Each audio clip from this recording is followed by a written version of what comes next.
Using the throttle may seem super simplistic at first, however, it's one of the most advanced things that you must learn to gain all those extra tenths in a lap. Before I learned this technique, I always had this strange feeling where the car was going way too slowly through the corner, entry and exit. I tried braking later to counteract this, but all it led to in the end was understeer.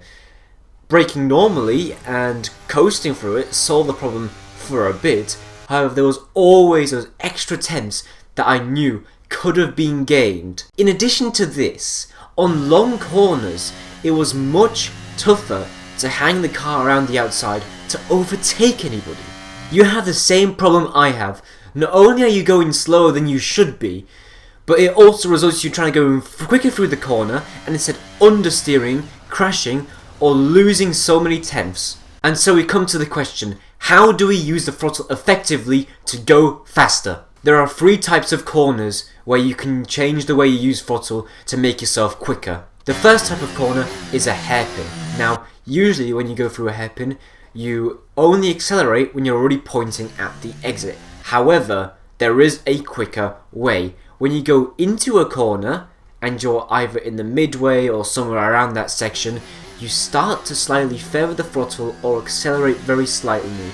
Now, what this does is not only raise your average speed, but also give you a bit more turn-in. The second type of corner is a medium speed one, which is like a normal corner, a 90-degree right angle corner, like the ones you can see in Suzuka. Similar to the hairpin type corners, if you go through this corner and accelerate just before you point at the apex, you can actually go much quicker, as the same as the hairpin, more speed, more turn-in, means you're going quicker through the lap and you gain more tenths. If you have enjoyed this video so far, please do accelerate into that subscribe button. I would really appreciate that. The third type of corner is a long, high downforce, high speed corner. In these corners, you can actually, instead of braking later or earlier and doing it throughout the corner, you can feather the throttle to keep the speed high.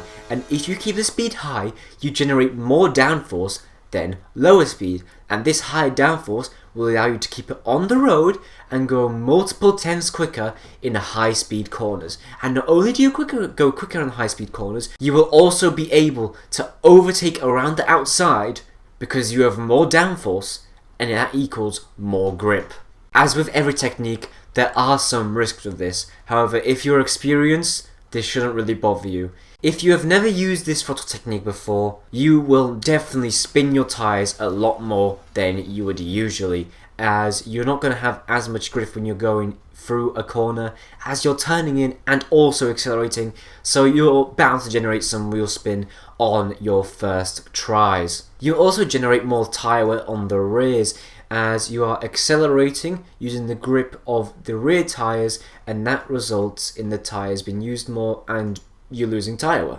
This technique is subjective to the type of corner and type of track.